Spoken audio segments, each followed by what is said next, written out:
Hello friends, आपका study with Kiran YouTube channel में स्वागत है। कल जो लास्ट मैथ की वीडियो डाली थी उसके अंदर हमने डिस्कस किया था linear equation in two variables. क्या डिस्कस किया था? लीनियर इक्वेशंस इन टू वेरिएबल्स, और लीनियर इक्वेशन को सोल्व करने के तरीके देखे थे। आज जो नेक्स्ट टॉपिक है उसमें पढ़ेंगे हम pair of linear equations. Pair of linear equations की लीनियर इक्वेशन से जोड़े, रेखीय समीकरण दे जोड़े, इनके बारे में डिस्कस करेंगे। Let us start. Pair of linear equation. Linear equation, ये मैंने यहाँ पर लीनियर इक्वेशन के दो पेयर लिए। फर्स्ट है a1x b1y plus c1, second a2x plus b2y plus c2। ये जनरल फॉर्म्स होती है लीनियर इक्वेशन की। तो ये दो लीनियर इक्वेशन ली। पहले हम देखते हैं कि कोई भी दो लीनियर इक्वेशन में दी हो तो उसको सोल्व किस तरह से करते हैं। इनको सोल्व करने के काफी वे हैं, लेकिन हम दो वे डिस्कस करेंगे ताकि कई बार क्वेश्चन में सोल्यूशन पूछ लिया जाता है डायरेक्ट कि solve this x and y, तो मैं एक दो सोल्यूशन निकालने का तरीका पता हो तो हम इजीली कर सके। Let us start. First question जो हम करते हैं, इसके अंदर मेरे पास फर्स्ट लीनियर इक्वेशन है 2x plus y equal to 7, 3x plus 2y equal to 8। हम इसको पहले सब्स्टिट्यूशन मेथड से सोल्व करते हैं। कैसे करते हैं? Substitution method. सब्स्टिट्यूशन मेथड में हम क्या करते हैं, एक इक्वेशन से x या y की वैल्यू निकाल लेते हैं। फॉर एग्जांपल मैंने फर्स्ट इक्वेशन से y की वैल्यू निकाली तो y क्या आ जाएगा मेरे पास 7 माइनस 2x, ये आएगा ना। y क्या आ जाएगा 7 माइनस 2x। अब जो ये वैल्यू आई है, जो हमारे पास y की वैल्यू आती है उसको दूसरी इक्वेशन में फिल कर देना है। उसी इक्वेशन में फिल नहीं करना, सेकेंड इक्वेशन के अंदर उसको हमने फिल कर देना है। अब देखो 3x plus 2 into 7 minus 2x equal 8 हो गया। 3x प्लस 7 टू जा 14 माइनस 2 टू जा 4x is equal to 8। 3x minus 4x आपस में सब्ट्रैक्ट करेंगे तो माइनस x, ठीक है। और सॉरी 8 था, 8 माइनस 14, इधर पॉजिटिव इधर आके नेगेटिव हो जाता है। Minus x is equal to minus 6, then x is equal to 6। अब हमारे पास किसकी वैल्यू आ गई? x की वैल्यू आ गई। अब हमें y की भी फाइंड करनी है, तो जो हमने ये इक्वेशन बनाई थी इसमें x की वैल्यू पुट कर देंगे। तो y क्या आ जाएगा? y equal to 7 minus 2 into 6, 7 minus 12 is equal to minus 5। तो ये इस इक्वेशन का सोल्यूशन मेरे पास क्या आ गए? x is equal to 6 and y is equal to minus 5। Okay, तो ये था सब्स्टिट्यूशन मेथड। जो मेथड आपको इजी लगे उसी से आप एग्जाम में क्वेश्चन सोल्व कर सकते हो। सेकंड जो मेथड हम एलिमिनेशन मेथड से देखते हैं। मेरी क्वेश्चन है 2x plus y is equal to 7 and 3x plus 2y is equal to 8। Elimination method के लिए क्या करते हैं, एक एलिमेंट को सेम बना लेते हैं दोनों साइड, ऊपर और नीचे। इसमें मैं y को सेम बना लेती हूँ। यहाँ पे मेरे पास क्या है? 2y है, तो मुझे इसमें क्या चाहिए? 2y चाहिए यहाँ पे एक जैसा करने के लिए। तो मैं क्या करूंगी, मल्टीप्लाई फर्स्ट इक्वेशन बाय 2। तो क्या बनेंगे? 2 टू जा 4x plus 2y is equal to 14, ये बन गई। अब सेकेंड इक्वेशन लिखेंगे 3x plus 2y is equal to 8। अब इन दोनों को हम सब्ट्रैक्ट कर देंगे। सब्ट्रैक्ट करेंगे तो नीचे वाले के साइन चेंज हो जाते हैं। 4x माइनस 3x x, ये तो कैंसिल हो गया, इज इक्वल टू 18 में 14 में से 8 गए 6, तो x कितना आ गया? 6। अब कोई भी इक्वेशन में x की वैल्यू डाल के y की वैल्यू निकाल लेंगे। मैंने फर्स्ट में x की वैल्यू फिल की,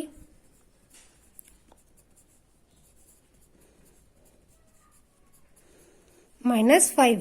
तो x, इस इक्वेशन के सॉल्यूशन क्या आ गए? x is equal to 6, y is equal to -5। हमने क्या दो तरीके देखे लीनियर इक्वेशन को सोल्व करने के लिए। अगर एग्जाम में क्वेश्चन है कि सोल्व द लीनियर इक्वेशन, तो इन दोनों में से कोई भी मेथड हम लगा के सॉल्यूशन निकाल सकते हैं, सब्स्टिट्यूशन मेथड और एलिमिनेशन मेथड। ओके, या तो ऐसे करें, एक इक्वेशन में से एक वेरिएबल की वैल्यू निकाल लें, दूसरे में पुट कर दें, या फिर कोई भी वेरिएबल को एलिमिनेट कर दें। एलिमिनेट करने के लिए क्या करना पड़ता है? एक दोनों को सेम बनाना पड़ेगा। 2y है तो यहाँ पर भी मुझे 2y बनाना पड़ेगा। ओके, तो ये था लीनियर इक्वेशंस को सोल्व करने का तरीका। एक एग्जांपल और लेते हैं।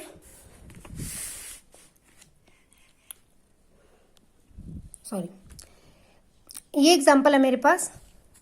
अब देखो इसमें क्या 1/x plus 1/y is equal to 1/5, 2/x plus 3/y is equal to 1/7।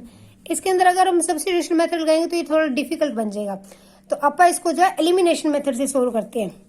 Elimination method के लिए मुझे यहाँ पे क्या चाहिए, इसको 3 से मल्टीप्लाई करते हैं, चाहे आप x को कर लो सेम, चाहे y को, वो आप पे डिपेंड करता है। तो मैं y को कर रही हूँ, मल्टीप्लाई फर्स्ट इक्वेशन बाय 3, ये फर्स्ट इक्वेशन है, ये सेकेंड है, इसको 3 से मल्टीप्लाई किया, 3/x plus 3/y is equal to 3/5, 2/x plus 3/y is equal to 1/7। अब क्या करेंगे, इनको सब्ट्रैक्ट कर देंगे। देखो इसका बेस सेम है, जो नीचे डिनोमिनेटर है वो क्या है, सेम है, तो डायरेक्टली सब्ट्रैक्ट हो जाएगा। तो ये बन जाएगा -1/x इक्वल 3/5 माइनस 1/7।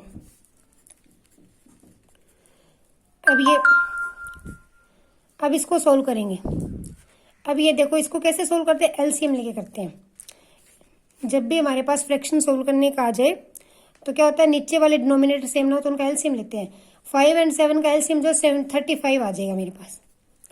तो नीचे 35, 7 3 जा 21 माइनस 5,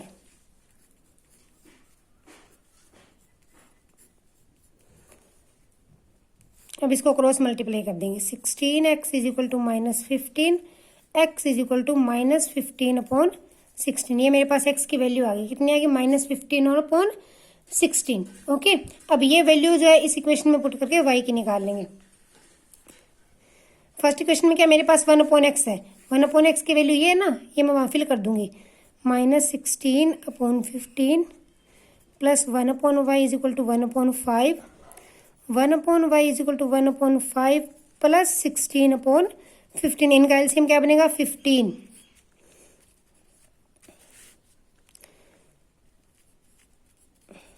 तो ये मेरे पास आ जाएगा 19/15। ओके, तो इस तरह से जो हम इक्वेशंस को सोल्व कर सकते हैं इस फार्मूले से। ठीक है, एग्जाम में क्वेश्चन आ जाए तो एलिमिनेशन मेथड लगा के कर सकते हैं। इसको करने का एक तरीका और भी है, इसको आप सिंपल इक्वेशन में बना लो। पहले सिंपल के लिए क्या करेंगे, जो अपॉन में उसको सिंपल नंबर पुट कर दो, 1/x को a, 1/y को b पुट कर दो, फिर इक्वेशन क्या बन जाएगी, देखो 1/x क्या होगा, a,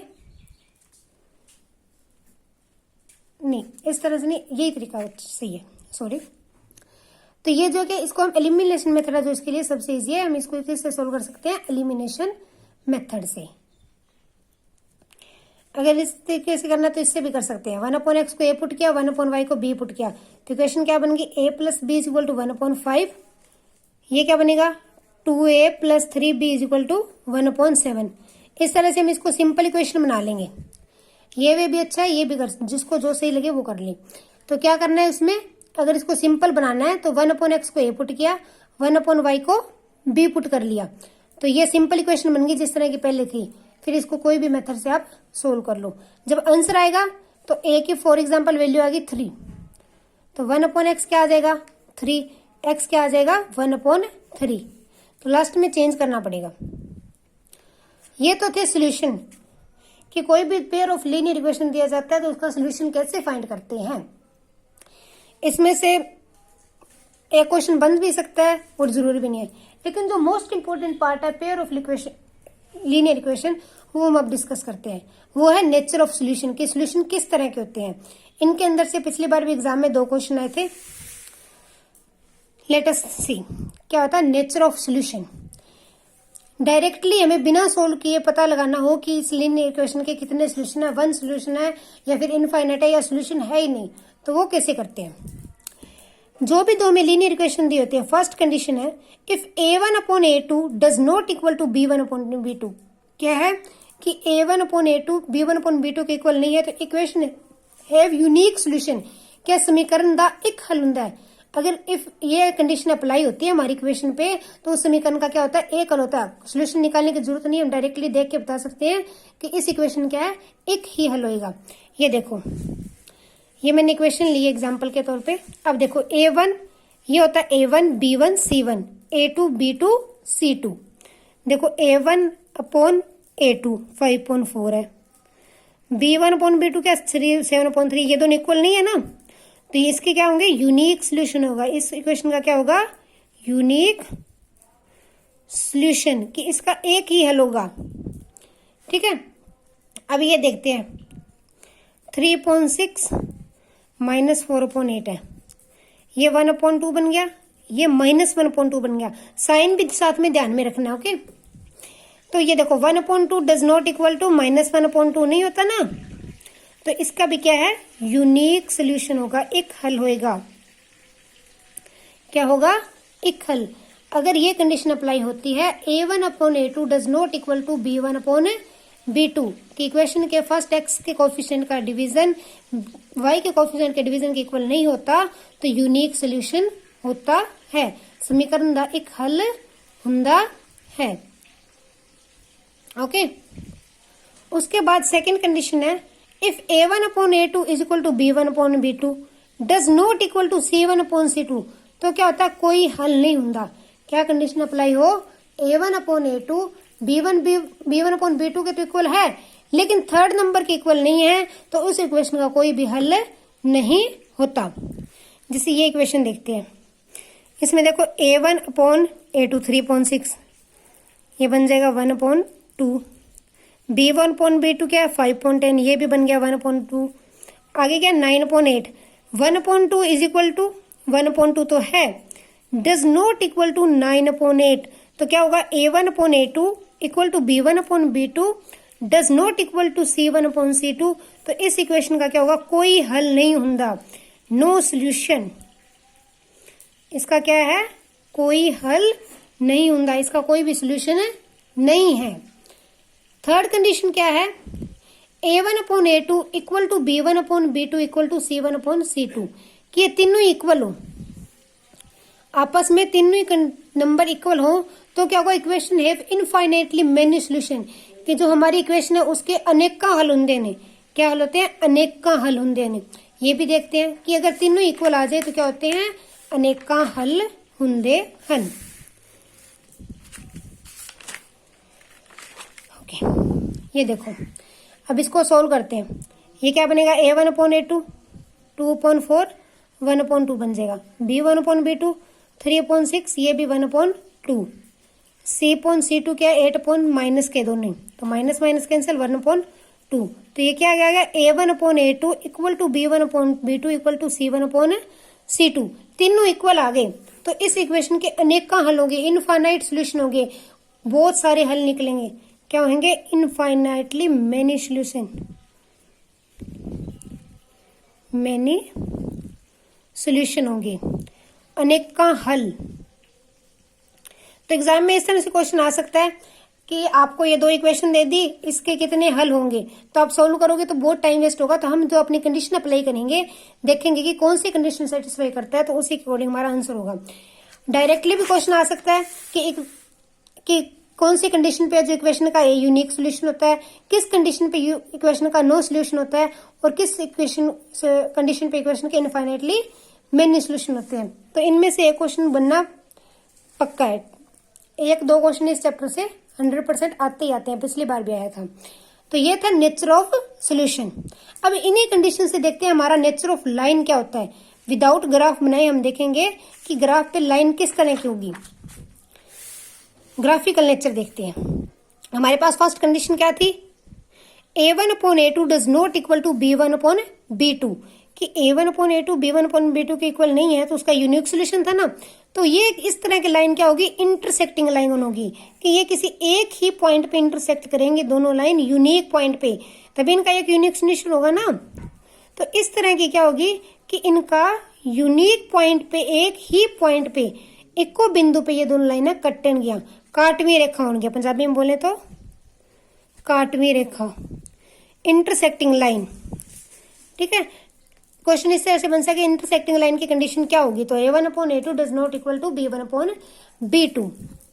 ठीक है, और एक ये भी आता है कंसिस्टेंट एंड इनकंसिस्टेंट। एग्जाम में पूछ लेते हैं, मैं लिख देती हूँ यहाँ पे, कंसिस्टेंट और एक होता है इनकंसिस्टेंट। पंजाबी में मुझे नहीं पता इसको क्या बोलते हैं, आप चेक कर लेना। कंसिस्टेंट पूछते हैं कि ये इक्वेशन कंसिस्टेंट है क्या, तो वो भी हम इन कंडीशन से चेक करते हैं। अगर हमारे सोल्यूशन का यूनिक सोल्यूशन निकलता है, यूनिक सोल्यूशन हो मतलब एक हल हो, या फिर इनफाइनाइटली मेनी सोल्यूशन हो, इनफाइनाइटली मेनी सोल्यूशन हो, ये इन दोनों कंडीशन में कोई भी हो तो वो क्या होता है, कंसिस्टेंट होता है। वो इक्वेशंस क्या होती हैं, कंसिस्टेंट होती हैं। अगर हमारी इक्वेशन जो है उनका कोई भी हल ना हो, नो सोल्यूशन हो जाए, तो क्या होती है, इनकंसिस्टेंट होती है। जिनका कोई भी हल ना निकले वो क्या होती है, इनकंसिस्टेंट। तो एग्जाम में ये भी पूछा जा सकता है कि इनका ये कंसिस्टेंट है या इनकंसिस्टेंट है। चाहे तो हमारा अगर यूनिक या इनफाइनाइटली मेनी सोल्यूशन दोनों में कोई भी कंडीशन हो रही है तो क्या होगी, वो कंसिस्टेंट होगी। लेकिन अगर दोनों में से उसका कोई सोल्यूशन ही नहीं निकल रहा है तो वो क्या होगी, इनकंसिस्टेंट होगी। ओके, तो अब ये क्या है, इसके अनेक काल है, तो ये क्या है, कंसिस्टेंट है।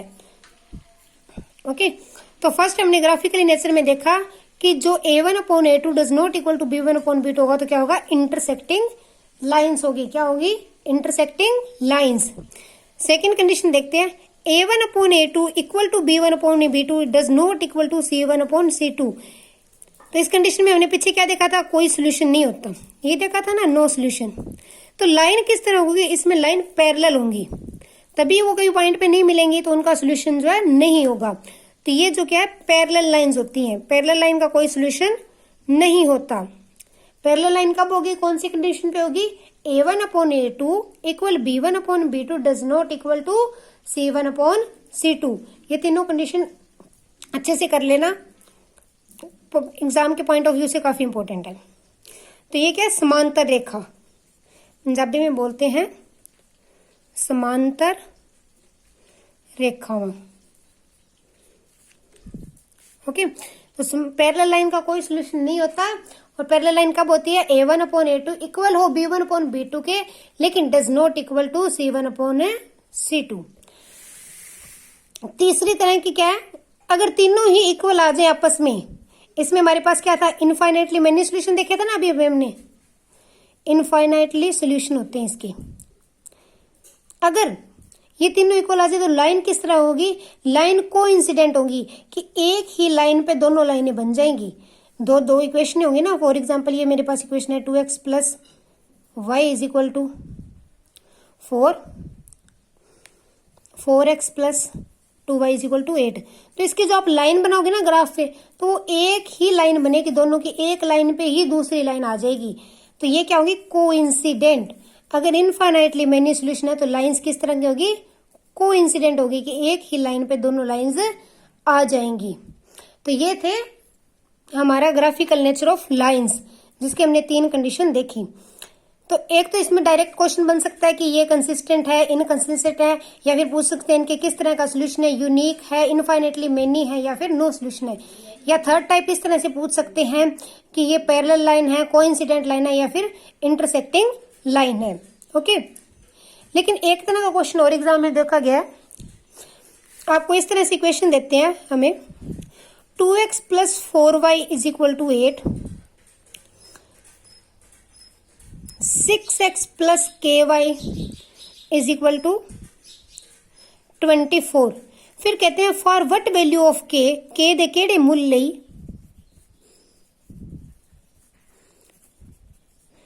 इक्वेशन है समीकरणों का एक हल है, यूनिक सोल्यूशन है, यूनिक सोल्यूशन है कि के दे केड़े मूल्य इन्हां दा यूनिक सोल्यूशन होएगा। तो हमें यूनिक सोल्यूशन की कंडीशन पता है, वो क्या होती है, a1/a2 does not equal to b1/b2।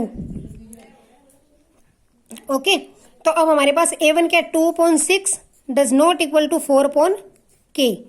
तो ये क्या बनेगा, 1/3 does not equal to 4/k। तो क्या आ जाएगा, क्रॉस मल्टीप्लाई करेंगे, k does not equal to 12, कि k की वैल्यू 12 नहीं होगी तो इसके क्या है, हमारे क्या यूनिक सोल्यूशन बनेगा। 12 के अलावा कोई भी वैल्यू हो, k की वैल्यू क्या नहीं होनी चाहिए, 12 नहीं होनी चाहिए। तो इस तरह का एग्जाम में भी क्वेश्चन जो है बनता है। अगर इसी में ये बोल दें कि for what value of k equation have infinitely many solution. अब हमें पता है इनफाइनाइटली मेनी सोल्यूशन के लिए क्या होता है, A1 upon A2 equal B1 upon B2 equal C1 upon C2। तो A1 अपॉन टू A2 क्या बना था 1/3, ये बना था 4/k, ये भी 1/3 बनेगा। ठीक है, तो मेरे पास k क्या हो जाएगा k इक्वल टू 12। तो इस इक्वेशन के इनफाइनाइटली सोल्यूशन कब होंगे, जब k इक्वल टू 12 होंगे। तो इस तरह का क्वेश्चन भी एग्जाम में आ सकता है। It is more important. एक बार और देख लेते हैं इसी को, कि अगर हमें इस दो इक्वेशन दे दे और कहे कि k की किस वैल्यू के लिए यूनिक सोल्यूशन है, या फिर k की किस वैल्यू के लिए इनफाइनाइटली मेनी सोल्यूशन है, या फिर कोई सोल्यूशन नहीं है, तो हम अपनी कंडीशन अप्लाई करेंगे और उसके अकॉर्डिंग वैल्यू निकाल लेंगे। यूनिक सोल्यूशन के लिए ये मैंने कंडीशन अप्लाई की, तो ये 2/6 does not equal to 4/k था, तो k does not equal to 12 आ गया। मीन टू से दैट कि k जो है 12 नहीं होना चाहिए, 12 के अलावा कोई भी वैल्यू k की होगी तो इसका यूनिक सोल्यूशन ही होगा। ठीक है, और अगर इनफाइनाइटली मैनी देखा तो k की वैल्यू 12 होगी, तभी इसके इनफाइनाइटली मैनी सोल्यूशन होंगी। तो ये था आज का topic, pair of linear equations. इसको हमने आज सारा कंप्लीट कर लिया है। Thanks, have a nice day, please keep supporting me. Video को लाइक शेयर और सपोर्ट जरूर करें मुझे।